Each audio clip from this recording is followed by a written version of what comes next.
xin mời toàn thể thiền sinh chúng ta cùng đảnh lễ Ngài Tam Tạng thứ 14 cùng chư đại đức tăng ni.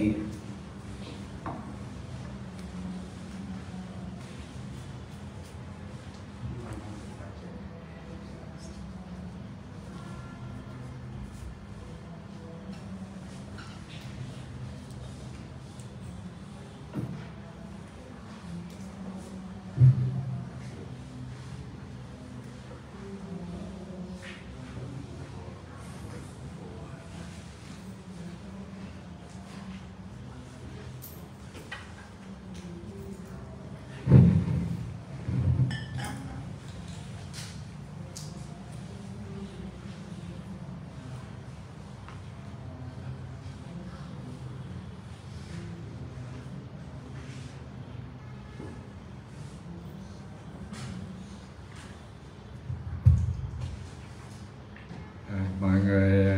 chọn cho mình quay nghi ngồi thích hợp để lắng nghe pháp bảo.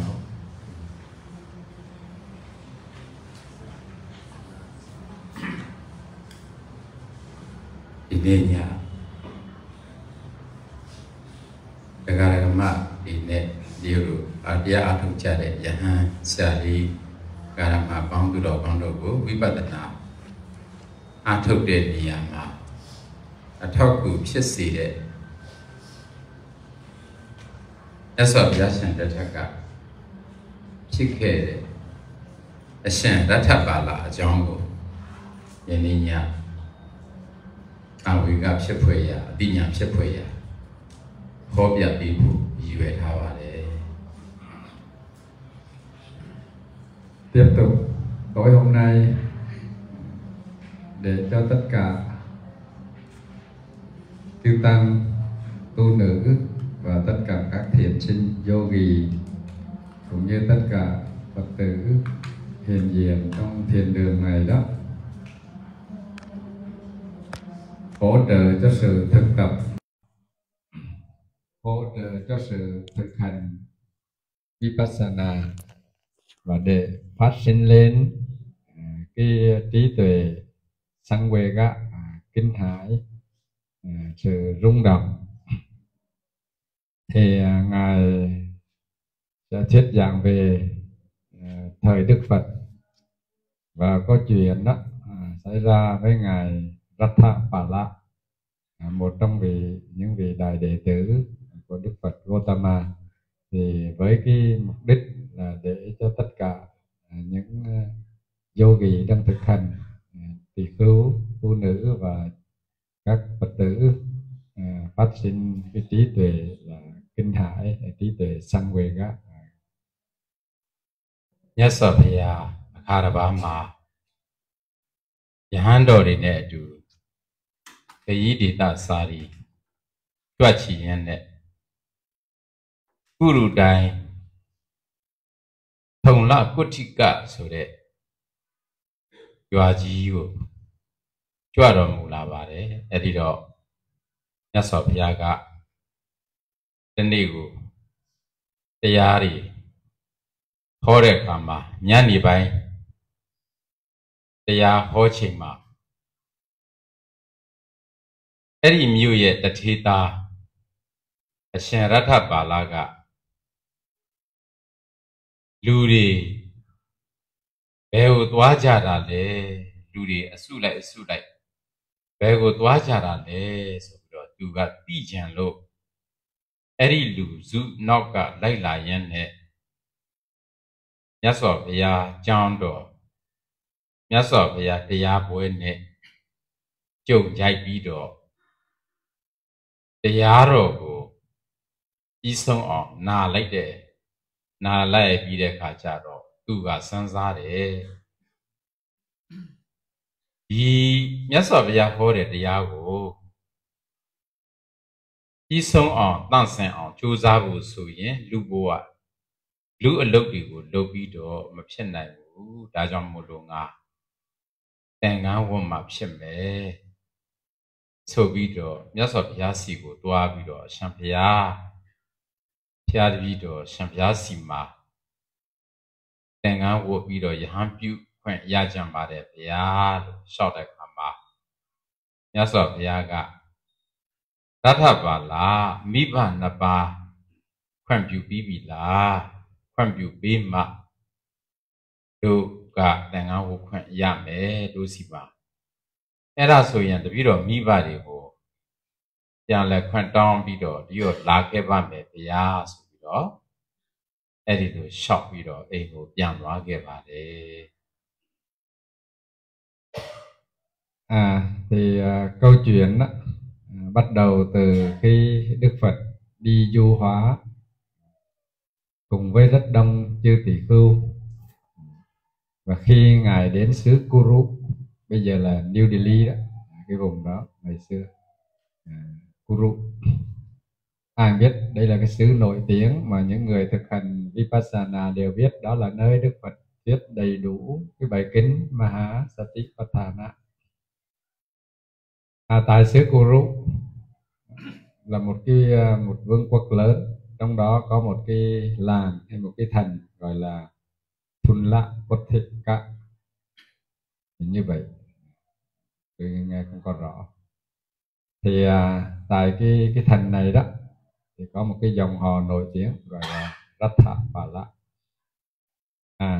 Thì khi ngài đến xứ đó để cùng đông chư tỷ khưu, và vào buổi chiều tối ngài thường hay thuyết giảng pháp vào đến dân chúng. Thì trong khi đang đứng hóng gió trên lầu vậy đó, thì thấy dân chúng từng nhóm đi cùng đi nghe pháp. Thì cái người công tử này đó cũng có tò mò, thì đi theo sau mọi người để xem mọi người làm cái gì mà hôm nay đặc biệt là đi từng nhóm đông như vậy. Và khi đi theo mọi người đi nghe pháp, cho nên công tử này, Rathapala này đó, đi theo và đứng ở ngoài xa xa đó, thì nghe Đức Phật thuyết pháp.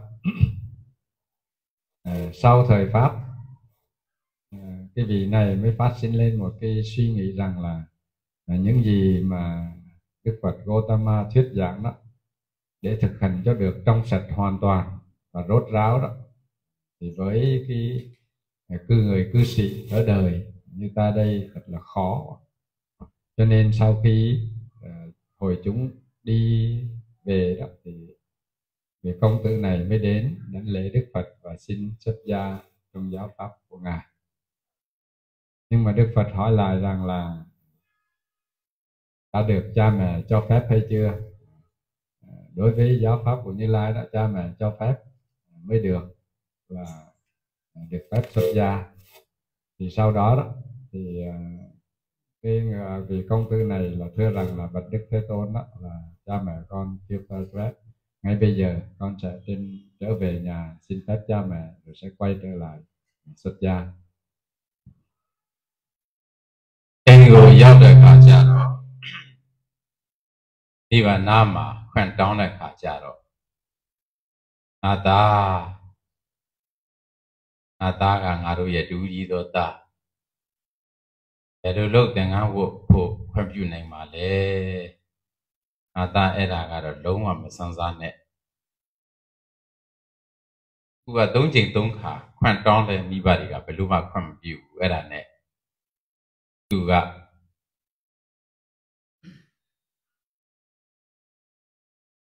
ရေကြီးပေါ်မှာလဲအိတ်လိုက်ပြီးတော့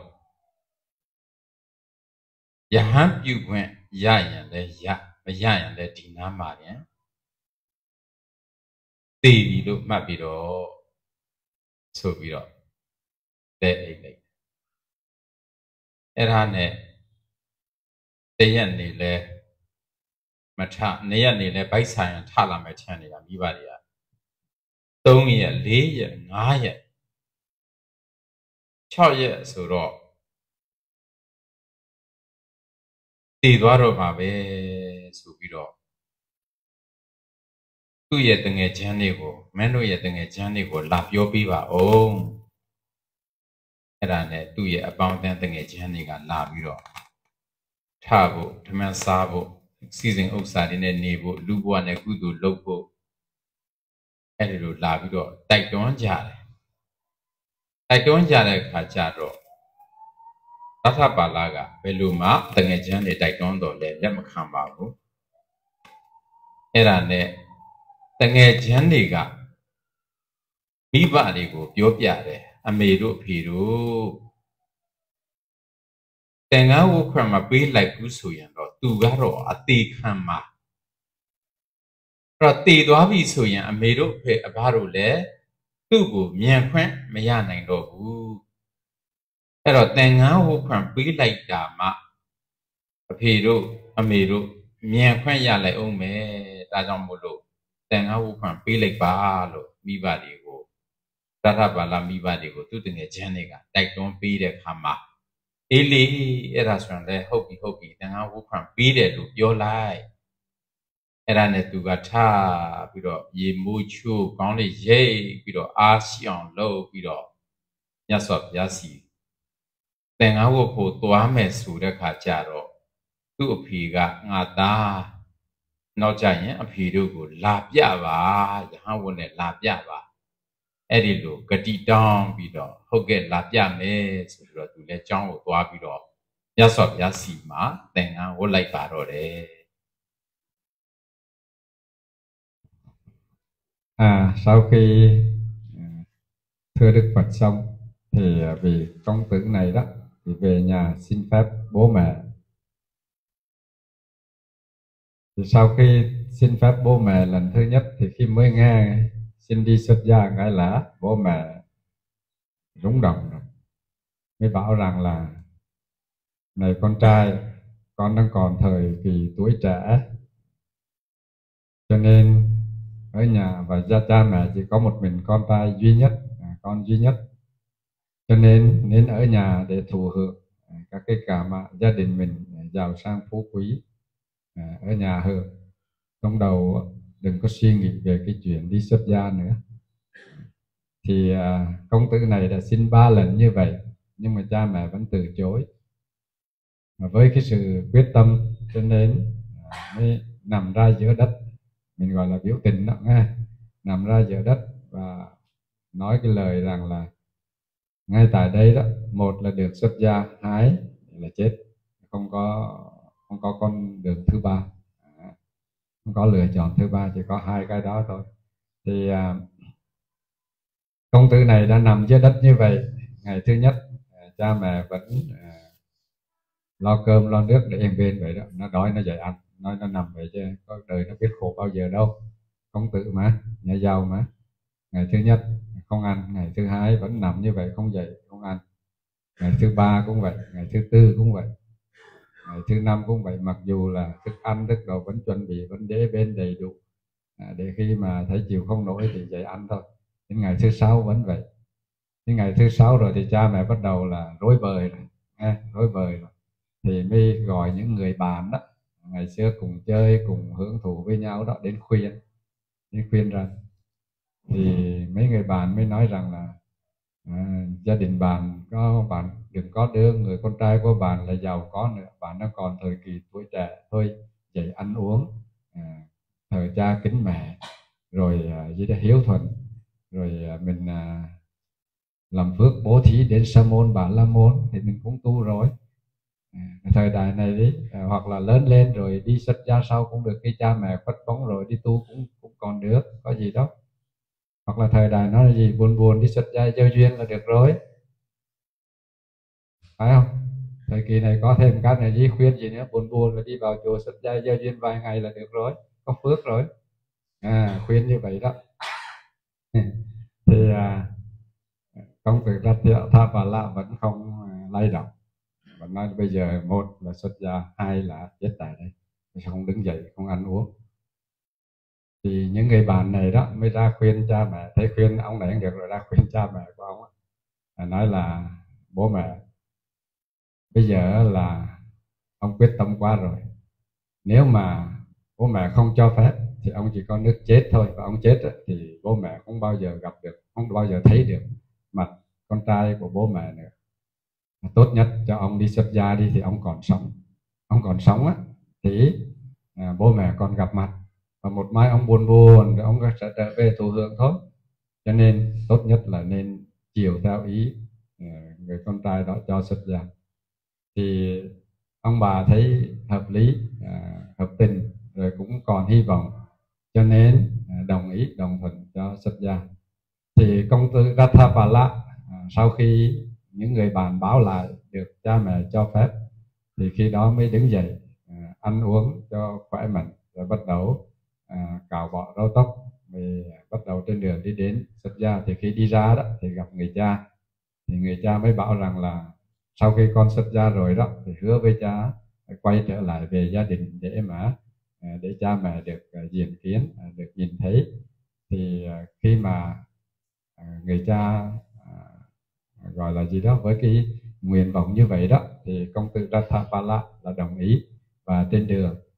ra đi đến xuất gia với Đức Phật.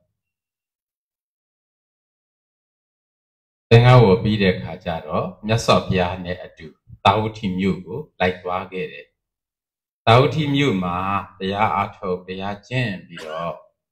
မြတ်စွာဘုရားစီမှာပဲယဟန္တာပုဂ္ဂိုလ်ဖြစ်သွားပါတယ်။ယဟန္တာပုဂ္ဂိုလ်ဖြစ်သွားပြီဆိုတဲ့ခါကျတော့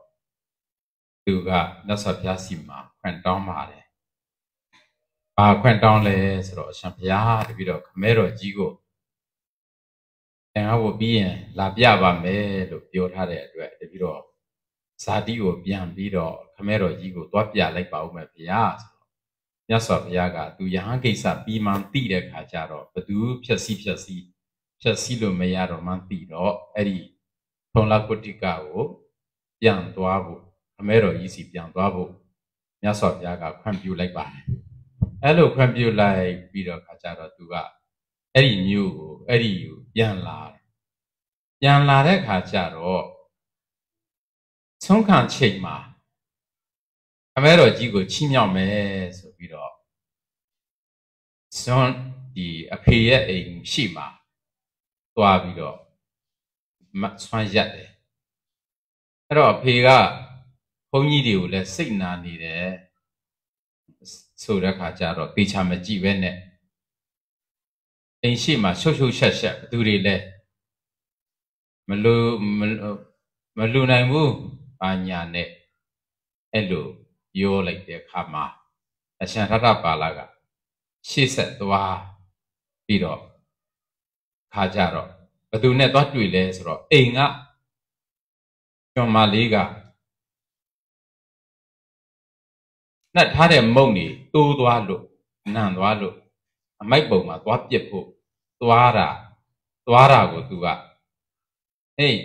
အမိငယ်တဲ့ဒီမုံနေရဘာလို့ပို့လဲပြီးတော့မှသွားလွှမ်းပြစ်မှာပါဗျာအေးလွှမ်းပြစ်မယ်ဆိုရင်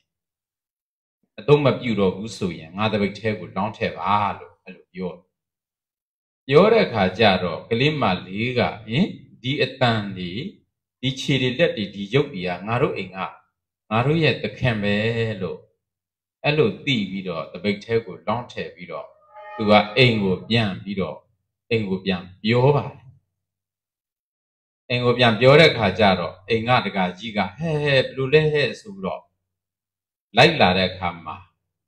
အဲ့ဒီနာကအမိုက်ပုံနာကတနေရာမှာရှင်ရတ္ထပါဠိကကျွမ်းမလေးလောင်းလိုက်တဲ့မုံအတိုးတွေကိုပုံပေးပြီးလို့ပြီးသွားတဲ့အချိန်ဖြစ်ပါတယ်အဲ့ဒါနဲ့မုံအတိုးတွေစားပြီးသွားတဲ့အချိန်မှာတကကြီးကလိုက်လာပြီးတော့ငါသားအိမ်ကိုသွားမယ်လေအိမ်မှာအမေမျောနေတယ်ရှင်ဖျားရဲ့အမေမျောနေတယ်အဖေကျုပ်ကသွားခဲ့ပြီဗျာအဲ့ဒီမှာဆွမ်းမရဘဲနဲ့ကျုပ်ကဆဲပဲရခဲ့တယ်အဲ့တော့ဒီနေ့အတွက်ကတော့ကျုပ်ဆုံးကိစ္စကလည်းပြီးပါပြီဒါကြောင့်မို့လို့မလိုအပ်တော့ပါဘူးဗျာအဲ့ဒါဆိုရင်ရှင်ဖျားမရက်ထန်ကြရင်ပြီးတော့တို့အိမ်ကိုစွန်စားကြွတော်မူပါဗျာလို့ပြန်လျှောက်ပြီးတော့တက္ကကြီးကပြန်သွားခဲ့ပါတယ် Câu chuyện đến đâu rồi? Đến đâu rồi? Được cha mẹ cho phép đi xuất gia rồi. Đến xuất gia với Đức Phật. Thì sau khi Đức Phật cho xuất gia xong thì cùng với Đức Phật và thánh chúng đệ tử đi về kinh thành Savatthi. Khi ở Savatthi cùng với Đức Phật thì công tử Ratthapala sau khi xuất gia thực hành phạm hạnh và thực hành Satipatthana đó, cho nên chứng đắc thành bậc thánh A La Hán trong giáo pháp của Đức Phật Gautama, là một vị đại đệ tử chứ không phải bình thường đó. Thì sau khi hoàn thành xong mọi phận sự của một vị đệ tử thì xin phép Đức Phật về thăm nhà. Cho nên sau này ai đi xuất gia xong phận sự rồi xin phép về thăm, phải học cách đó. Đấy, đang còn ở nhà, người tu từ trẻ sư không nói, mấy người mà lớn lớn đang có nhà cửa này này. Thì sau khi vậy đó thì xuống xin Đức Phật về thăm đó, nói kính bạch Đức Thế Tôn đó, trước đây trước khi con đi xuất gia đó, cha mẹ cho phép có là bố con đó là có xin phép, có hứa với bố đó là sau khi xuất gia xong sẽ về thăm gia đình. Thì Đức Phật thấy rằng vị tỳ khưu Ratthapala này đã hoàn thành mọi phận sự. Đi đó, mọi người hay nghe câu gì Đấy, phận sự đã làm xong rồi đúng không? Đó đó. Thôi bỏ qua, sư nói sao? Bây giờ xong rồi đó, cho nên Đức Phật cho phép, đồng ý. Thì sau khi đồng ý xong đó thì con tỳ khưu Ratthapala trên đường về, thì khi đến xứ Kuru và cái làng đó gọi là Thulla Kothika đó, thì đến buổi sáng, chắc ở trong rừng á, ở trong rừng gần đó, đến sáng sớm bắt đầu thôi hôm nay mình về thăm nhà. Thì với y bát, một vị A La Hán đi bát đến trước nhà bố mẹ để khất thực. Bởi vì hai ông bà này đó được đứa con trai đi tu mất, cho nên rất là hận chư tỳ khưu. Đừng nói ông bà này, ai biết cha mẹ của ngài Sariputta cũng vậy đúng không? 7 đứa đều đi tu hết, cho rất là hận đệ tử Phật, hận Đức Phật. Đến suốt cuộc đời muốn đặt một muỗng cơm cho một vị tỳ khưu nào cả, mọi người biết rồi. Thì ông bà, cha mẹ, bố mẹ của Ratthapala vậy. Và hôm đó ông bố ông nhìn thấy vị tỳ khưu đứng trước nhà, thì hỏi ở đây không có bố thí gì đâu, không có cho được gì cả. Sau khi nghe như vậy đó, mắng như vậy đó, thì ngài Ratthapala đi tiếp. Thì khi ngài đang đi qua nhà khác, thì cái người đệ tử trong nhà là đem những cái vật thực qua đêm hôm qua đó thiêu đó, để đem đi bỏ bánh rồi gì đó, để đem đi đổ vào thùng rác đó. Thì khi mà ngài đang đi vậy, cô kia đi sau thì thấy cô gái này muốn đổ bánh vào thùng rác, thì hỏi nói, con làm cái gì? Nói là bánh này đã bị thiêu rồi, hư rồi, bây giờ con muốn đổ vào thùng rác. Nói vậy thì thay vì đổ vào thùng rác thì bỏ vào bình bát của sư của ta đây. Thì cô kia cô nghe theo và đi đặt vào bình bát. Và cô ở trong nhà đó lâu ngày, từ cái giọng nói, vì ngài xuất gia cũng chắc cũng chưa lâu, giọng nói rồi tay rồi chân, khi cô mà đặt bát vào, cô để ý được cô nói, người này rất là quen, chắc chắn là người chủ của mình rồi. Thì cô có biết như vậy đó, thì cô đối với chủ thì cô không dám nói, cho nên cô mới dạy vào báo với ông bà chủ rằng là công tử Ratthapala đã về đến đây rồi. Đó là vì tỳ khưu hồi nãy mà ông vừa mắng đó đó. Ông vừa mắng đó đó. Thì cái ông kia nói vậy hả, vậy sao? Thì cuối cùng ông ấy dẫn theo và đi đến gặp ngài Ratthapala đang ngồi vừa dùng cơm vừa dùng bánh thiêu của gia đình ông vứt bỏ xong, vừa dùng xong. Thì khi ông đến, ông nói sao, này con trai, không phải con về nhà rồi hay sao? Tại sao con không về nhà? Mẹ con rất là mong ngóng. Về rồi, nhưng mà được nghe tiếng chửi và tiếng đuổi đi thôi. Nhưng mà hôm nay đó thì cái công việc mà kiếm sống là tức là khất thực đó, tôi đã mình dịch là bần đạo đó, đã dùng xong rồi, cho nên công việc hôm nay không còn nữa. Thì khi vì cha biết vậy đó, người bố biết vậy đó, cho nên thưa thỉnh vậy thì thỉnh ngài đó trưa ngày mai về nhà để được gia đình được cúng dường đặt bát. Thì đó là ngài đang kể đến đó. Ra nè nó đến này Khmer rồi chỉ là anh của xong ra chua bà đấy Khmer rồi chỉ cả anh mà bà đấy xí mà thà lẽ số đó tu ye anh mà đi giờ na cái xí đi của họ gặp xa khen đi đó ai bảo mà bông đi đó mà à bố anh này sau này nè ốc thà cái đó nè Tata bala anh Shan Tata bala anh xong ra chua là đấy khám bà cái cái gì cả xong mà cắt đi bên này bà lâu lệ rồi Eddie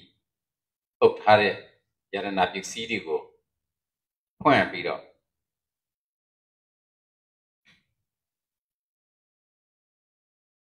Shan bia đã Shan bia yên mê rồi gì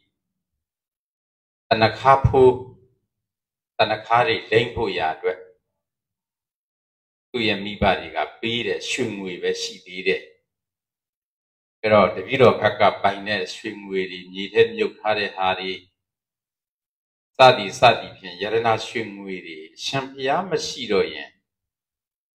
Cái đứa gác mùi sắc khám mà lệ bia Shan bia lưu thuật bà Bí yên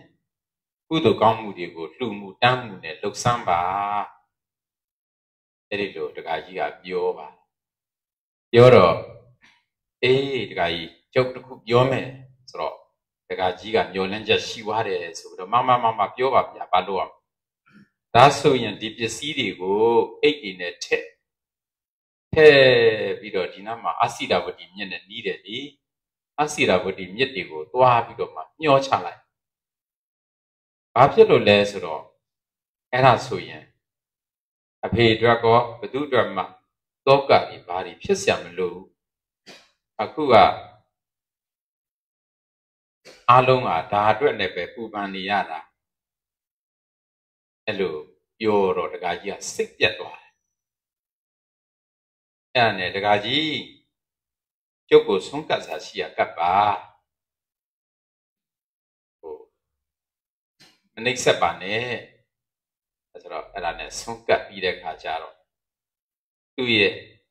လူဘဝတုန်းကအမျိုးသမီး၄ယောက်ကိုလည်းပဲဝကောင်းစားလာနေနဲ့ဝခိုင်းပြီးတော့ဆုံးဖုံးပေးပြီးတဲ့ရှန္ဒထပါလာကိုရှမ်းဖျားနတ်သမီးကဘလောက်လှလို့ဘုန်းကြီးဝတ်သွားတာလေသူတို့အထင်တာကသင်္ကန်းဝတ်ပြီးတော့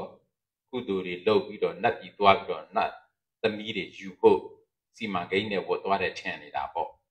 အဲ့တော့နတ်သမီးတွေကဘလောက်လှလို့လဲရှမ်းဖျားတပြီးတော့မတို့ကိုပြစ်ထားပြီးတော့သင်္ကန်းတွေကိုဆွဲကြငိုကြယူကြလုပ်ကြတဲ့အခါမှာတရှန်ထထပါလာက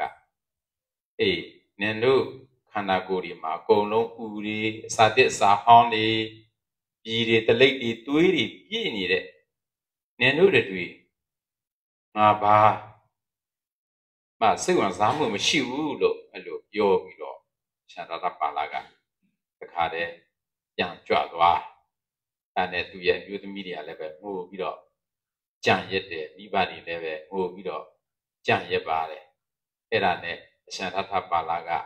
အဲ့လိုကြွဝါပြီးတော့အဲ့ဒီကုရုတိုင်းကောရဗျဘယံရဲ့ဥယျာဉ်ထဲမှာတိတ်ပင်အောက်မှာတရားသုံးနေတယ်တဲ့အဲ့ဒီနေ့မှာ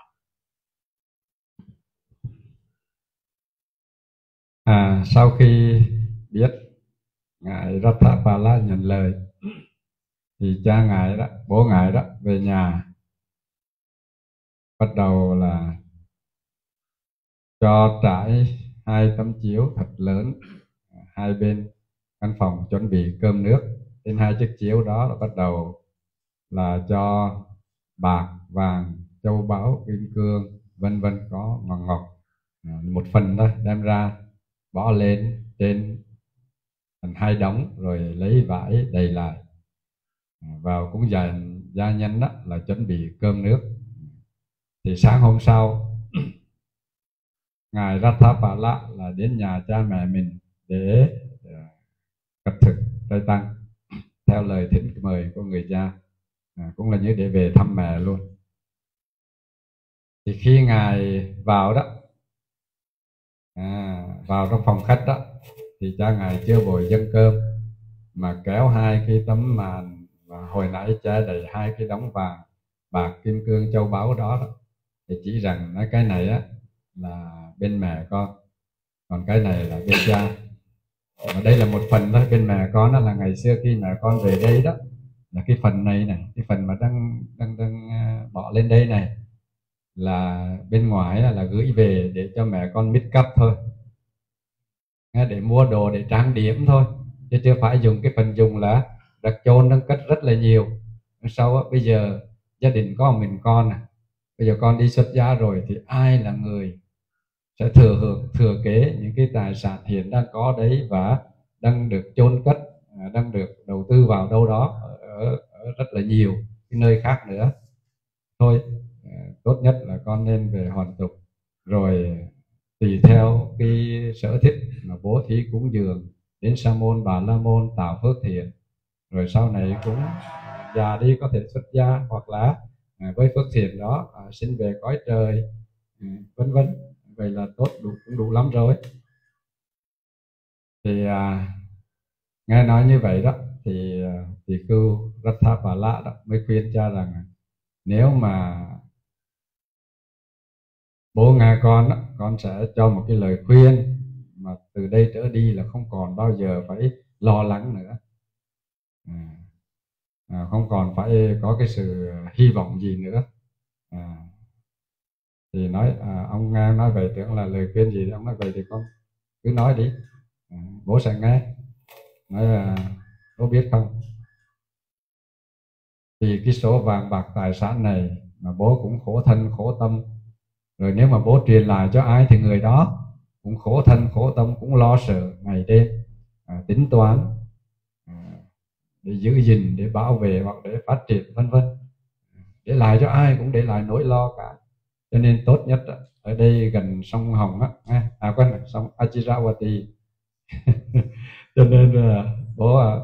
cho bỏ vào trong túi, rồi sống bao nhiêu có bao nhiêu thả xuống dòng sông hết.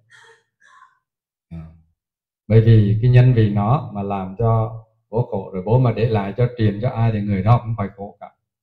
Cho nên tốt nhất là gần dòng sông đó, cho nên đem xuống đổ dưới, đem xuống đổ dưới sông. Sư mở ngoặt, sư nói thêm chút qua câu chuyện này đó. Cho nên những ai tới hỏi sư hay là thưa sư thì sư cũng lấy câu chuyện này ra để nói. Khi có những cái gì đó thôi bỏ đi, dẹp đi, vứt đi.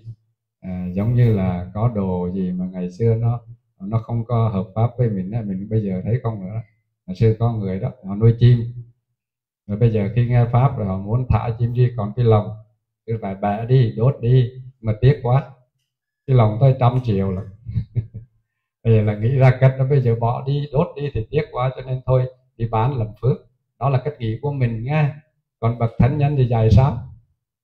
Đốt đi. Cái đương nhiên sư ngồi dạy đốt bỏ đi, nhưng mà việc làm họ nghĩ cách khác, đó là việc của họ, không phải cái lỗi của mình. Chứ không phải là bảo thôi bán đi đem lên làm phước để sư xây chùa. Nghe chưa? Bây giờ nói vậy đó. Thì cho nên ở đây sư mở ngoặt, sư nói thêm mọi người, cái người mà có học pháp học đồ, đương nhiên sư vẫn còn làm nhiều việc hoặc là đấy, nhưng mà cứ theo giáo pháp của Đức Phật mà nói. Còn cái người đệ tử hay cái người thí chủ kia, họ muốn làm gì vì đó là tài sản của họ, mình không có xen vào. Nhưng khuyên thì khuyên theo lời khuyên của bậc thánh, phải vậy không? Nên khuyên theo lời khuyên của bậc thánh. Thì đó đó. Còn cái người kia họ muốn làm gì theo cái suy nghĩ, theo cái sự mà chăn đã mong muốn, hoặc là lô bá, cái tham muốn của họ, thì mình không có xen vào. Ở đây ngài Ratthapala cũng vậy, khuyên cha là tại sao ngài khuyên cha mình đem đi làm phước, đem đi mua đất xây chùa cho Phật, cho ngài ở. Ngài nói sao? Bây giờ nếu mà mọi người xây chùa thì ông trụ trì có lo cho chùa? Thì cứ truyền lại cho ai là người đó là phải lo lắng. Cho nên Đức Phật ngài bảo đem đi đổ đi. Thì sau khi mà nghe ngài khuyên như vậy thì tâm ông ta không còn một cái chút mong muốn nào cả, không còn một cái chút hy vọng nào cả, cho nên ông không nói gì nữa. Và ông bắt đầu dâng cơm ngài nói tiếp là nói này này cha này bố đó, này cư sĩ đó, là cảnh sự nam đó. Ông thỉnh tôi về Tây Tăng á, thì có gì thì Tây Tăng cúng dường đi. Còn vàng bạc với những cái thứ này đó, đối với tôi là không còn một cái chút dính dáng gì nữa, dính lưu gì nữa. Thì sau khi nghe như vậy đó thì ông cho Tây Tăng cúng dường đặt bát và ngài đã dùng. Khi ngài dùng xong đó, thì ông bảo mấy người con dâu thực ra là khi ngài chưa đi xuất gia ngài có 4 người vợ, hình như chưa có con, nhà giàu khó có con lắm. Thì 4 người vợ đó thì ăn mặc đẹp đẽ, trang điểm như tiên nữ, chạy ra 4 người bắt đầu bâu vào bấu y bấu chân ngài, hỏi với ngài rằng là phu quân, thiên nữ ở trên trời đẹp như thế nào mà ngài lại vì họ mà đi xuất gia, không đói hoài gì đến chúng tôi. Tức là nếu mà mọi người nghe câu này chắc cái này là ngài Ratthapala sẽ xuất gia sau ngài Nanda, đúng không? Vì ngài Nanda, mọi người nhớ câu chuyện ngài Nanda đi xuất gia là gì? Được Đức Phật hứa cho 500 cô kia mừng quá, về tu đến A-la-hán luôn. Cho nên thực ra cái sư Mượn Hoặc sư nói thêm nữa là thời Đức Phật đó, là các giáo phái khác, và đến khi Đức Phật mà chưa giảng pháp nhiều thì người ta cứ nghĩ rằng các cái cô vợ đó ở nhà hay thì thầm lầm. Cô vợ nào? Đầu tiên là những cô vợ của 54 người bạn ngài Yassa. Thứ hai là những cô vợ của 30 Bát Đạo Quắc Kỳ. Là những cô vợ này đó là thì thầm với nhau sao? Ồ, mấy ông bây giờ đâu đói hoài gì đến mình nữa à? Ông có 500 cô trên trời á, cho nên bây giờ mấy ông đi vì mấy 500 cô đó mà mấy người kia đi xuất gia tu tập. Cái đó được ghi lại trong Tam Tạng rất là nhiều. Thì sau khi các cô ra khóc lóc than thở hỏi ngài như vậy đó, thì ngài không nói gì, mà ngài chỉ nói là đối với các cô đó, trong người đầy phân, đầy máu, đầy mũ, đầy những chất nhơ bẩn như vậy, thì làm sao mà có thể làm cho tâm của Bần Đạo mà hướng đến mà hưởng thụ được. Cho nên sau khi nói như vậy đó thì ngài dùng Abhinya bay về trong cái kinh thành, bao trong vườn thượng uyển của cái đức vua Kobra thì phải, ở xứ Kuru, để lại sự khóc than của 4 người vợ, của cha, của mẹ. Câu chuyện ngài đang kể đến ngang đó. Thế là Ú Yên thế mà thành ni de khama Ú Yên xong de tu ga Shen Ratthapalaကိုမြင်သွားတဲ့အခါမှာငါတို့ရဲ့ဂုရုတိုင်းကိုအုပ်ချုပ်တဲ့ကောရပြမင်းကငါ့ကိုမှာထားတယ်ငါတို့တိုင်းပြည်ကနေပြီးတော့တထေးသားတယောက်အနေနဲ့သင်္ကန်းဝတ်သွားတယ်ငါပူးချင်လိုက်တာငါတွေးချင်လိုက်တာငါအင်တာဗျူးချင်လိုက်တာအဲ့ဒါငါ့ကိုတွေးရင်အဲ့ဒီအရှင်မြတ်ကိုတွေးရင်ငါ့ကိုလာပြောပါလို့ပြောထားတယ်ဆိုပြီးတော့အဲ့ဒီဥယျာဉ်ဆောင်ကနေပြီးတော့အဲ့ဒီကောရပြဘင်းရင်ဟိုသွားပြီးတော့ရှော့ပါတယ်အဲ့ဒါနဲ့ဂုရုတိုင်းကိုအုပ်ချုပ်တဲ့ကောရပြဘင်းရင်ကအရှင်ရထပါဠစီကိုလာပြီးတော့အရှင်ရထပါဠကိုဥချပြီးတော့အရှင်ရထပါဠကိုအင်တာဗျူးရတယ်အရှင်ဘုရားတဲ့ဘုန်းကြီးဝတ်တယ်ဆိုတာညာတိပါဠိစုံညလို့ခေါ်တဲ့ဆွေမျိုးတွေတေကြည်ပျက်စီးကုန်လို့အတိုင်းမရှိအဝိုင်းမရှိအဲ့လိုဆိုရင်သင်္ကန်းဝတ်တယ်လို့ကြားဘူးတယ်ဘောဂပါဠိစုံညတချို့ကြတော့လည်းပဲစီဝဥစ္စာတွေပျက်စီးပြီးတော့အထည်ကြီးပြက်ဖြစ်ပြီးတော့ဘာမှပိုက်ဆံတွေကုန်းကောက်စရာမရှိဘူးဆိုရင်လည်းပဲသင်္ကန်းဝတ်တတ်တယ်လို့ပြီးတော့ကြားဘူးပါတယ်ဗျာတချို့ကြတော့လေယောဂပါဠိစုံညယောဂဗျာနှိပ်စက်တဲ့အခါမှာယောဂဗျာနှိပ်စက်လို့သင်္ကန်းဝတ်တယ်လို့လည်းကြားဘူးပါတယ်တချို့ကြတော့လည်းပဲရှင်ဗျာဇရာပါဠိစုံညအိုဝါလို့လူလောကမှာဘာမှအသုံးမတည့်တော့လို့လူလောကမှာပိုက်ဆံတွေရှာဖို့လည်းအသုံးမတည့်တော့ဘူးအာယုံကံကုန်တွေခံစားဖို့လို့လည်းပဲအရွယ်မရှိတော့ဘူးအိုဝါမင်းဝါလို့ Tên ngã vớt để lũ cháu bà để sầm giá. Sầm giá cả, ấy đi lễ cụ mà. Sầm giá, đặc cụ mà, thì biết rồi cả, mà đuôi mì vụ, đã bị mệt rồi, thì biết rồi mà tì ra. Xin nị lá bia, sầm giá bê lũ chọn chọn. Tên ngã vớt bà tà lễ lũ, ấy đi. Mẹ ngã này biết rồi, anh ta view bà đấy, ra đấy. Sầm ra tháp bà là cả lễ về, tu tên ngã vớt ya đấy, chọn đi cô. Ấy đi mà, sầm giá bà rồi đấy. Dòng dõi của ngài Ratthapala rất là nổi tiếng ở xứ Kuru, cho nên từ khi nghe tin rằng là công tử Ratthapala đã đi xuất gia theo giáo pháp của Đức Phật Gautama đó, là cả kinh thành đều rung động. Trong đó có vị vua Kopra, nghe quen quen không? Kopra giống như là vua gì đó, vua cái gì kinh đó. Thì vị vua Cobra này đó là sau khi mà nghe tin như vậy đó và biết rằng các ngài hay ở rừng đó, cho nên hay dành những cái vị giữ các cái ngôi vườn thượng uyển đó. Khi nào mà vị công tử tỳ khưu này quay trở về thăm gia đình và nghỉ ngơi trong vườn thượng uyển đó thì báo cho ta biết, để ta có những cái việc cần phải hỏi. Nói như ngôn ngữ thời nay là cần có interview, cần phỏng vấn, cần hỏi han. Bởi vì có những điều ông rất là thắc mắc, thế gian nói thế này mà bây giờ có cái việc như thế này ông rất muốn biết.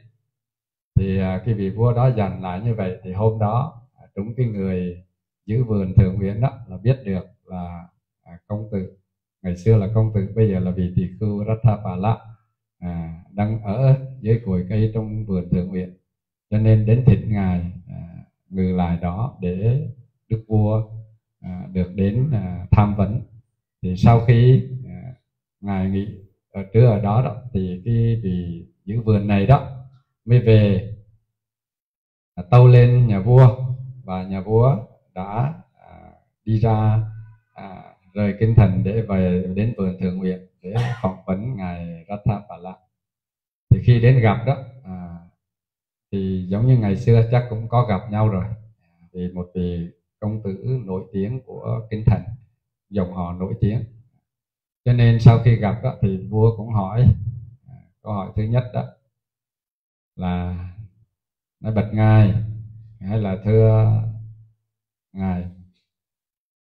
ở trong đời đó từ xưa đến nay đó, theo như phong tục, theo như cái sự hiểu biết của mọi người đó, là chỉ có những người nào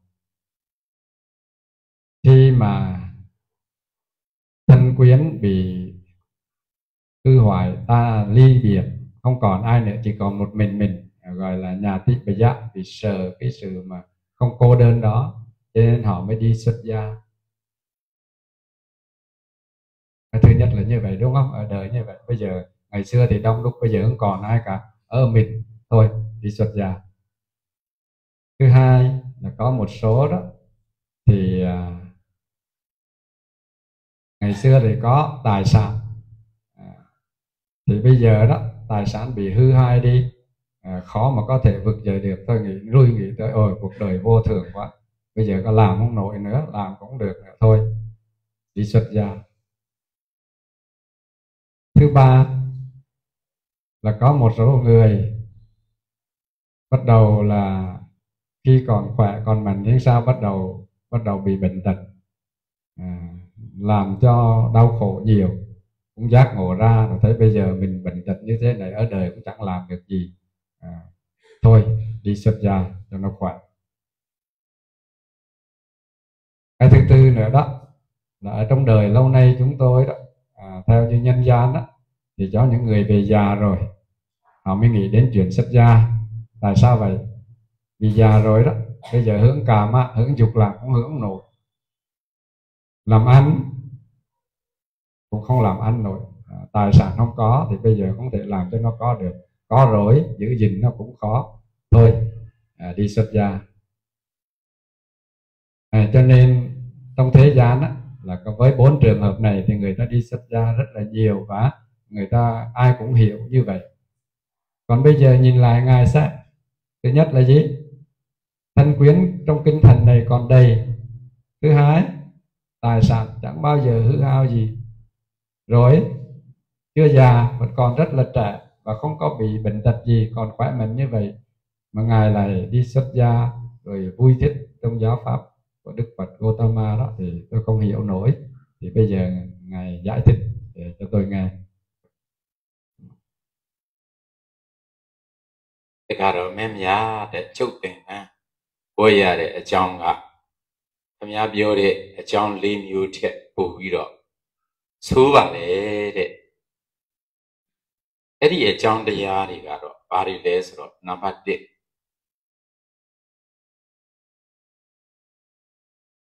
Chúc đi về bảo đó là cả, về lúc đi về bảo vào lấy rồi, ô xí được nhỉ. Duri tarawari alungu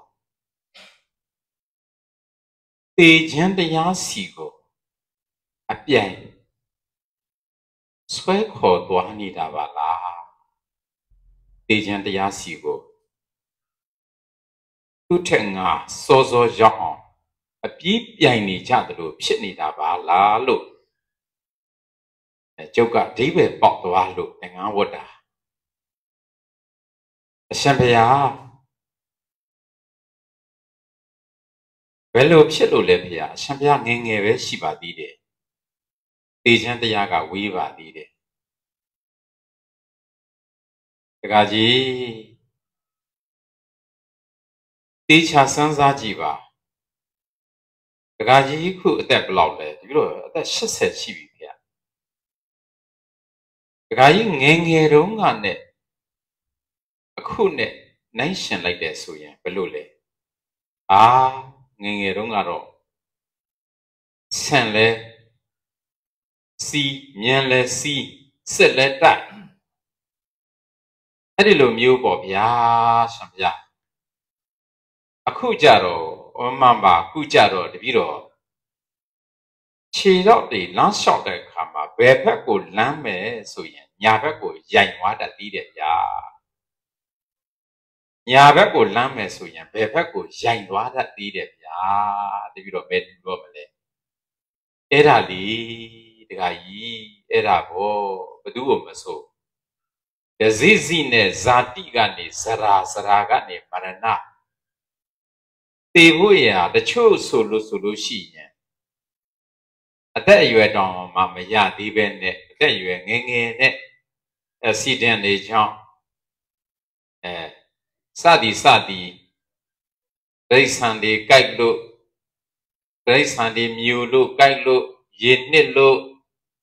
set tay lô, sa đi nè, à trong miêu nè, ấy đi tê chân tê xì go,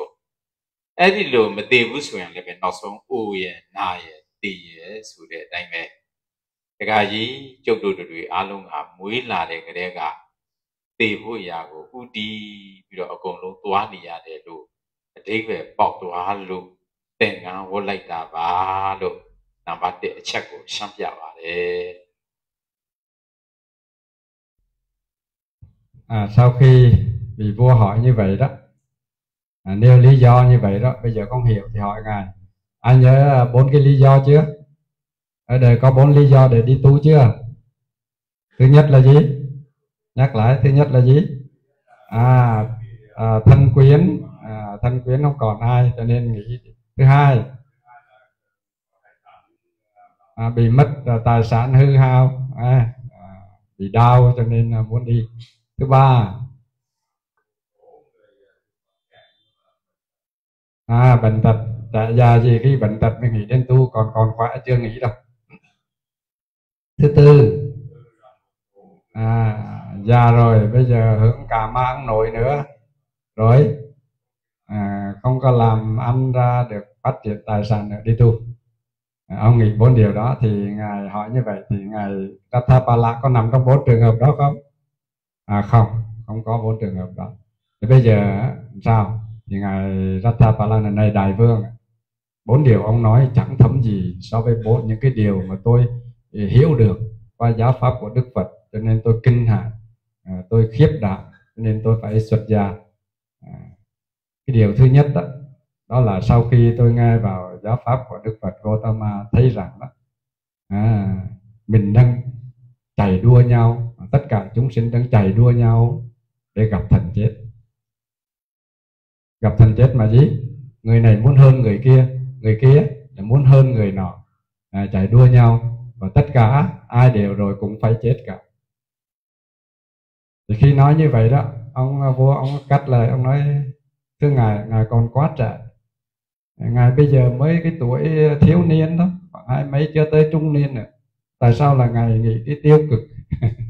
tiêu cực như vậy, đi đến cái chết như vậy? Thì ngài mới hỏi rằng: này đại vương ạ, bây giờ ông bao nhiêu tuổi rồi? Còn 80 tuổi rồi, tuổi gần đất xa trời. Vậy ngày trẻ đại vương hiểu làm sao? Ồ, thời trẻ tôi muốn cưỡi ngựa, muốn cưỡi voi, có thể một mình đánh dẹp tan biết bao nhiêu trăm quân, vẫn thấy vẫn khỏe mạnh bình thường, chẳng có gì cả. Còn bây giờ sao? Bây giờ 80 tuổi rồi, tôi muốn bước về bên trái thì đôi lúc chân nó lại nghiêng về bên phải, bước đi không còn vững nữa. Thì ngài nói vậy không phải sao? Đức Phật dạy rằng là chúng sinh khi sinh ra sẽ đưa đến già và đến chết, và không có một ai thoát khỏi cả. Có những chúng sinh chưa sinh ra đời cũng đã có thể chết được rồi, vừa mới sinh ra cũng có thể chết được rồi, chết nhiều cách thức lắm. Có thể do tai nạn, có thể do ngày xưa do chiến tranh vân vân, do rắn, do con này con kia độc cắn, do bệnh này bệnh kia. Chúng sinh có thể chết bất cứ lúc nào, bất cứ tuổi nào. Bây giờ không chết đi nữa thì sự già, sự chết nó sẽ hành hạ mình từ từ rồi đưa đến chết. Bởi vì nghe được giáo pháp như vậy cho nên tôi mới phát sinh cái sự kinh hãi như sự già, sự chết, mới đi xuất gia trong giáo pháp này. Đóကြောင့်လို့တဲ့ရှင်ရတ္ထပါဠကဒီဘယ်ချိန်မှဆိုတည်သွားနိုင်တာမို့လို့ဒါသင်္ကန်းဝေါ်ပြီးတော့ဒါအသိဉာဏ်ဖြစ်အောင်အဲ့လိုပဲဒုရဓမ္မတွေဟာဒီနေ့မှာမိမိတို့ရဲ့များလာစွာသောအလုပ်တွေကိုထားပြီးတော့ဝိပဿနာတရားတွေကိုနာကြကျင့်ကြလုပ်ကြတယ်ဆိုတာအသိမဥခင်မှာဉာဏ်ဥအောင်လုပ်တဲ့အတွက်ဒါအရှင်ရတ္ထပါဠရဲ့လမ်းစဉ်ဖြစ်ပါတယ်အဲ့တော့အရှင်ရတ္ထပါဠကဒုတိယအချက်ဘယံကိုသူသင်္ကန်းဝေရခြင်းအကြောင်းကိုရှင်းပြပါတယ်ဘာလဲဆိုတော့ဒကာတော်မင်းများတဲ့ဒုတိယအချက်အနေနဲ့ကျုပ်သင်္ကန်းဝတ်လိုက်ရတဲ့အကြောင်းကတကယ်အရေးတကယ်ဘေးတွေ့တဲ့အခါမှာကဲဆယ်မဲ့သူမရှိဘူးဆိုတာကိုကောင်းကောင်းအဓိပ္ပာယ်ပေါက်သွားလို့ကျုပ်ကသင်္ကန်းဝတ်လိုက်တာတကယ်အာကုရကိုကျုပ်တွေ့သွားတာအဲ့တော့တကယ်အရေးတကယ်ဘေးမှာအာကိုရမရှိဘူးဆိုတာရှမ်းဖျားတပည့်တော်မှာလေဆင်တက်တွေကဘယ်လောက်ရှိပါတယ်ဗျမြန်းတက်တွေကဘယ်လောက်ရှိပါတယ်ဗျမိဖျားတွေကဘယ်လောက်ရှိပါတယ်ဗျသားတော်တွေသမီးတော်တွေကဘယ်လောက်ရှိပါတယ်ဗျတပည့်တော်အာကိုလို့ရအောင်အမတ်ကြီးတွေလည်းရှိပါတယ်ရှမ်းဖျားအဲ့လိုအဲ့ဒီဘုရားပြောတယ်ပြောတော့ဒကာကြီးအဲ့ဒါဆိုရင်ဒကာတော်မင်းမြတ်နည်းနည်းစဉ်းစားကြည့်ပါဒကာတော်မင်းမြတ်ကမခံနိုင်တဲ့ယောဂတစ်ခုဖြစ်တယ်မခံနိုင်တဲ့ယောဂတစ်ခုဖြစ်တဲ့အခါမှာခုနကအားကိုးရပါတယ်ဆိုတဲ့မိဖုရားကဘယံကြီးခံစားနေရတာကိုမကြည့်ရဘူးကျမပဲယူလိုက်မယ်ဒါမှမဟုတ်စစ်သူကြီးကဘယံမင်းမြတ်ခံစားနေရတဲ့ဝေဒနာကိုမကြည့်ရလို့ကျွန်တော်တဝက်ခွဲယူပါမယ်အဲ့ဒီလိုမျိုးယူလို့ရလားတကတော့မအဲ့လိုယူခွင့်မရှိပါဗျာအေးလေအဲ့ဒါပဲလေလောကကြီးဟာတကယ်အရေးတကယ်ပြီးယောဂပြတွေဖြစ်လာတယ်တကယ်သိရတော့မယ်ဆိုရင်ကိုတရားလွဲလို့ဘာပုဂ္ဂိုလ်ဘယ်လိုမှဘယ်လိုပိုက်ဆံမှဘယ်လိုငွေကြေးမှဘယ်လိုပညာတတ်မှကဲဆယ်လို့မရနေတာကိုအဓိပ္ပာယ်ပေါက်လို့လည်းပဲကျုပ်ကသင်္ကန်းဝတ်လိုက်တာပါမိခိုရအစစ်ကိုတွေ့လို့ mi khổ lấy cả ba lúc sang bia ba đấy. Cái điều mà ngài vị tỳ khưu Ratthapala giải thích cho nhà vua đó, đó là gì? Bởi vì nghĩ đến cái chết, nghĩ đến cái sự chết, sự già, sự chết hành hạ, làm cho mình sợ hãi khiếp đảm, cho nên trước khi sự già, sự chết đến, ngài mới đi xuất gia để có được trí tuệ, thoát khỏi cái sự sợ hãi khi mỗi khi sự già, sự chết đến đó. Thì hôm nay các vị đến đây, yogi thực tập đây, thì mọi người cũng vậy, ai biết rằng rồi mình cũng sẽ chết, và trước khi chết cho nên tìm một cái phương pháp thực tập để thoát khỏi những cái sự sợ hãi, sự mà lo sợ do cái sự chết, sự già đó đưa đến. Đó gọi là trước khi mà đưa đến cái chết thì mình phải có lấy trí tuệ đi trước, dùng trí tuệ trước khi sự chết đến. Đó là cái mà sự thực hành của mình đó, nó cũng đúng theo với cái sự thực hành của ngài Ratthapala. Tiếp theo nữa đó thì ngài nói rằng là còn một cái điều nữa đó tôi hiểu biết được, cho nên kinh khiếp mới đi xuất gia. Đó là gì? Thực ra trên thế gian này, những người xung quanh ta, những vật thương yêu quý mến của ta,